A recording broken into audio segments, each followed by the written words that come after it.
Welcome to Beyond the Lab, a series by the Office of Career Development within the Biomedical Research, Education, and Training Department of the Vanderbilt University School of Medicine. My name is Kate Stewart. I'm here with Katie Coate, who is a graduate student here at Vanderbilt. So tell me about your time here training at Vanderbilt. Sure. I started in 2007. I was here from 2007 to 2011. I was in the Department of Molecular Physiology and Biophysics, and my mentor was Dr. Alan Charrington.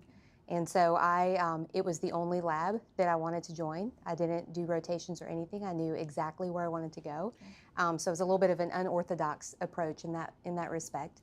But we had developed, really at the time I joined the lab, a large animal model that was a diet-induced insulin-resistant model. And so my job was to study how a Western diet kind of influences the development of impaired liver glucose uptake and glycogen synthesis under conditions that mimic the fed state. Okay. And of course, the application was kind of trying to understand postprandial hyperglycemia with type 2 diabetes. Okay. So that was what I spent my time doing. So what did you do after that? After that, I did a postdoctoral fellowship. Okay. So I was at UT Southwestern Medical Center in Dallas, which I understand a lot of Vanderbilt grads end up going to Dallas. And so that was also a nice institution that had a lot of rich metabolism research, which is my passion. And so I joined a joint laboratory, 2 PIs, so it was Dr. Mangelsdorf and Dr. Steve Cleaver, David Mangelsdorf, Steve Cleaver, in the Department of Pharmacology.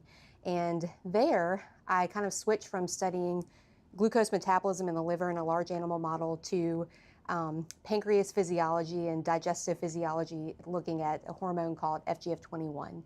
And so I spent about 4.5 years there and got an F32 fellowship, which supported my salary during that time, and then accepted the job that I'm currently in now. Okay, so tell me about your current job. Sure. So now I'm an assistant professor at Samford University, not Stanford, S-A-M-F-O-R-D. We even have T-shirts that say Sam, not Stan. So not to be mistaken, the other one at Samford in Birmingham. And I'm an assistant professor in the Department of Nutrition and Dietetics, and also the director of our Master of Science in Nutrition program, our graduate program. Okay, so how does that shake out? You do some teaching, you do some research? What's the percentage? Mostly the former. Yes, I would say yes. We are a teaching intensive university, and so I would say, I can tell you on paper what the layout is. And so it's about 60% teaching, 20% research or scholarship, and 20% service. Okay. In reality, so your first couple of years starting off, I was a newbie, and so building a lot of stuff from scratch, I would say it's really more 80 to 90% teaching, at least at the outset. Service about 10 to 15%, and then any leftover time is for research. Okay, so that's beginning to shift now. What was the first year like? Tough. Very tough. Yeah, I'm not going to lie. This is to help people. All very rewarding, but very, very difficult in a different way, because I came entirely from a research-intensive background, very little teaching experience. I had done guest lectures here and there, but even just the language of education was something that I had zero familiarity with. Learning how to teach, learning the art and science of teaching, not only face-to-face, but then online, because a lot of higher education, especially all of our graduate programs, are online now. And so I've hardly ever taught a face-to-face course, let alone teaching something online. Totally new territory for me. Very exciting, because I love learning. I love a challenge. And so I embraced it head on, but it was very, very tough, very challenging. So, and you said it's evening out now. It is. What are some of the things that you just love the most, because it probably fits a skill that you have? What are some of those skills? Sure. I mean, I love learning. At the heart and soul of everything that I do is a passion for learning. And so I applied that in the laboratory, in a wet lab setting, much like this, for many, many years. I love research. I love problem solving. But now I've kind of shifted that focus into and applied it in a different way. And so now I have the chance to learn every single day in the classroom. I get to learn how to teach, design courses online, and use new technologies to be a more effective communicator and a better teacher. I get to teach face-to-face in a classroom setting with relatively few students, which is a real benefit of being at a smaller university. I get to develop close relationships with my students and mentor them and see them succeed. But every single day, I teach a lot of courses, and so I'm responsible for delivering the content, which means I really have to know what I'm talking about. And a lot of times, we all have questions, and they'll have excellent questions that I have to look up, but that means that I do a lot of learning and revisiting topics just to make sure that I'm current on what I'm teaching and make sure that they're receiving a cutting-edge education, top-notch academic, in terms of academic rigor, making sure that that's the best that it can be. Okay. And so that's what I enjoy.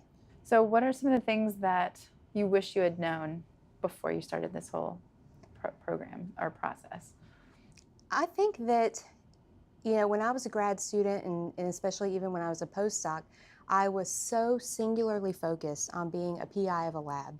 That was all I had ever really imagined that I was going to do, and it was kind of the Katie plan. So I had all of my, steps laid out, and this, and this, and check that box, and you move on to the next. And so really, when I would have had opportunities to engage in learning about different career paths, or even having a chance to maybe teach some courses, and I did do some of that, but it was more of kind of, I would be dismissive of those opportunities because I said it's not really what my goal is. And so, ironically, I always said that I would never teach. That of all the options, well, I know one thing for sure, I won't be a teacher. And I say God has a sense of humor because that's exactly what I do. But I really love it. And so I think that once I surrendered my will and really was receptive to the Lord's leading in my life, then He opened every single door. And so then I just stepped into that. And so to get back to your original question, I would tell people not to take the blinders off, to remain open-minded as a grad student and a postdoc. Even if you never follow those paths, what does it harm to get a little bit of experience in these different areas? The benefit is that you never know who you're going to meet. Right. And always, usually those individuals will come back into your life in some way, shape, or form. And so there's no harm in it. Mm-hmm. Just embrace those things. Okay, so networking, obviously. Yes. Uh-huh. What are some of your own personal strategies for developing professional relationships? I wish I had like a formal answer for that, like here is my networking strategy and I do this, this, and this. But again, it was, and that really wasn't until I was a postdoc that I experienced the importance of building a network. Now, one thing I've always held true to is you never burn a bridge. Never, ever, ever burn a bridge. No matter how good or bad the experience was, you always want to maintain professional, good relationships with everybody you come in contact with. And so through that, all of those people have come back into my life in one way, shape, or form and have opened doors for me in many different ways. And so I think that for me, it was always, being a good student, being a good employee, keeping those relationships intact, even if I haven't been at that particular institution in years, maintaining those relationships. And then as a postdoc, really engaging in any networking opportunity I had, especially in the latter years, and I knew I was seeking an alternative career path.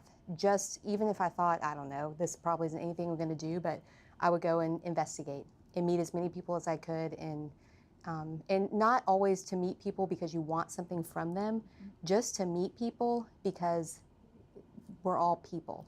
And it's good to know a lot of people in many different disciplines and in many different areas of science and academia, because it's just, you never know when they're going to come into your path again. Absolutely.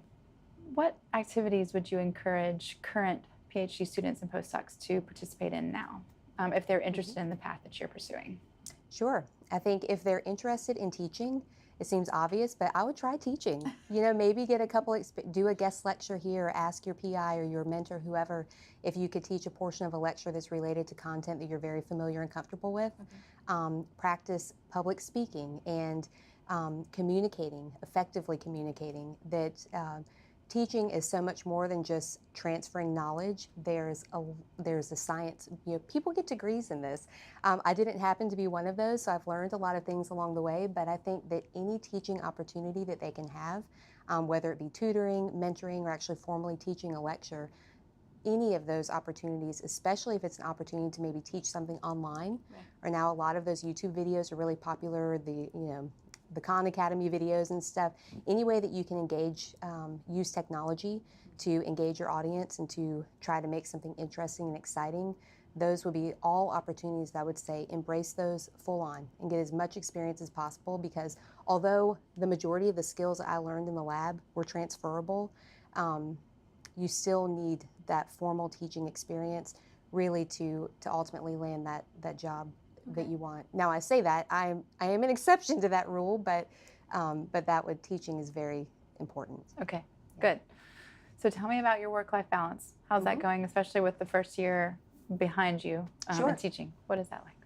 Yeah, I would say that's really one of the great things right now. I know that first year, and I've been there for I've been there for over 2.5 years, actually. So the first year was the hardest. The second year got a little bit better.